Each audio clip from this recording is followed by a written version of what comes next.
Hi everybody, my name's Nikki. I'm one of the TAs for 1110 this semester, and in this video I'm going to be talking a little bit about intersectionality. So what is intersectionality?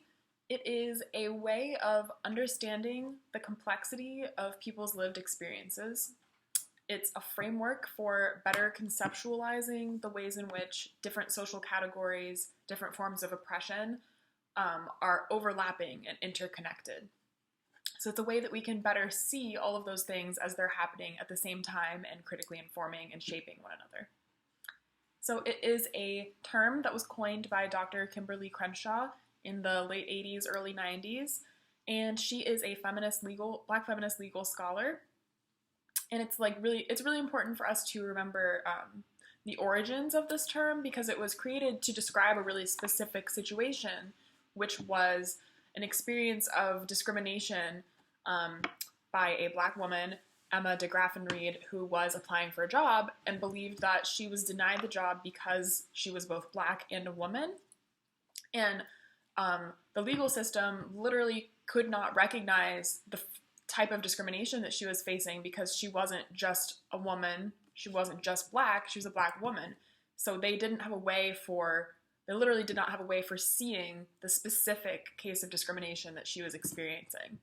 And so Dr. Crenshaw tells us that if you don't have a way of seeing a problem, then you obviously don't have any way to fix said problem. So intersectionality is the way then that we can see these issues of overlapping and intersecting forces of oppression and discrimination.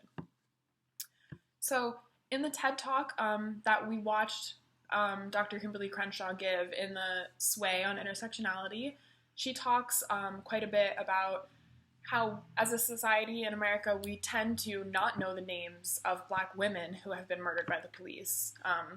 Much more often, you'll hear names of Black men who have been murdered by the police. And this is the case, Dr. Crenshaw tells us, because we don't have frames to see these women or remember them.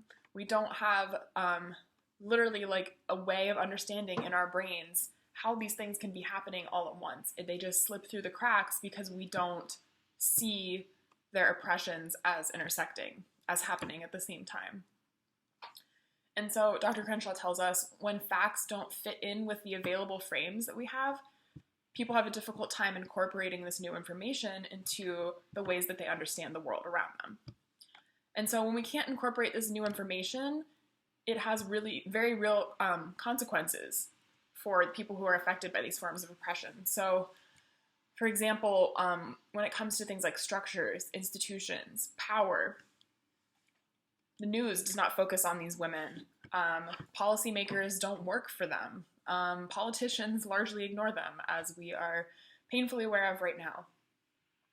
So, the need for intersectionality then it's pretty clear. We need to be able to better see these problems so that we can better address them. So Dr. Crenshaw tells us that intersectionality is a frame for social justice work that allows us to see social problems and how they impact all the members of a targeted group. It's a prism, she tells us also, that allows us to see people's stories more clearly. So it's really important then, I'm just gonna really emphasize that intersectionality is a prism. It's a lens or an analytical framework that you look through to see issues as they are happening in intersecting and connected ways. So it's not just like stacking blocks, it's not bricks, it's not like a little bit of racism, a little bit of sexism, a little bit of ableism. That's not how I want you to think about it. I want you to think about it as literally standing in the middle of an intersection and there's oncoming traffic coming from different directions, and each form of traffic is a different form of oppression or discrimination or power that people experience. So if you are a Black lesbian woman, then if you're standing in the middle of that intersection, you are dealing with the forces of homophobia, racism, sexism, all combining at the same time. You don't get to, you don't have the luxury to pick which form of oppression you want to fight back against today because they're all happening all the time and they're all shaping one another. And so that leads me into a piece that I wanted to emphasize that we read by Audre Lorde, in which she says there is no hierarchy of oppressions. So Audre Lorde talks about how when she's in the lesbian community, she's very aware that she's Black. And when she's in the Black community, she's very aware that she's a lesbian. And she's talking about this because she's trying to emphasize the fact that because plenty of lesbians are Black and because plenty of Black people are lesbians or gay men, these issues aren't separate. When you're fighting for Black liberation, you should inherently be fighting for gay liberation. When you're fighting for gay liberation, you should already be fighting for Black liberation as well. Because we can't achieve true liberation for all of us unless we're fighting all of these forms of oppression all together, all the time. And so she tells us there is no hierarchy of oppression. I cannot afford the luxury of fighting one form of oppression only. I cannot afford to believe that freedom from intolerance is the right of only one particular group. And I cannot afford to choose between the fronts upon which I must battle these forces of oppression, wherever they appear to destroy me. And when they appear to destroy me, will not be long before they appear to destroy you. So at the end there, she's giving us a warning that when we're only fighting against one system of oppression, people are still being discriminated against and oppressed over in other areas. And if you're fighting against sexism, great. White women getting a seat at the table, you're doing your thing. You might be getting something out of that for specifically white women, but in other arenas, oppression is still happening. And so there is still a very real chance that as soon as you think you're done with that fight, it's just going to manifest in a new way. And that oppression is just going to seep into all the areas that you think that you're progressing in. So we need to be fighting for liberation on all fronts because all of these things are interconnected. So when you're doing an intersectional analysis then, you need to be considering as many different forms of oppression, as many different categories of social difference as you can think of, as are relevant to whatever situation you're trying to analyze.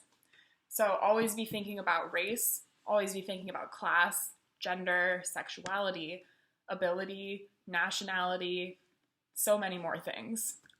And like I said, all of these things, all these different categories, they're not just like stacked on top of each other. You're not just gonna, check off a box. You're gonna look at the ways that racism informs sexism. The sexism experienced by a Black woman is different than that experienced by a white woman because it's critically informed by racism. And so in that way, we need to be understanding that those experiences of oppression are not just like layered, they're completely intertwined. They're overlapping, they're informing one another, they're shaping one another in really critical ways. And so that's my little snippet on intersectionality. And I know that that was a lot of information condensed in one, but if you go back through the intersectionality sway, you look back through the Audre Lorde reading, the Hill Collins reading, those are really great sources of information on intersectionality. And I think that you guys are more than equipped to do some really amazing intersectional analysis on your own now. So good luck.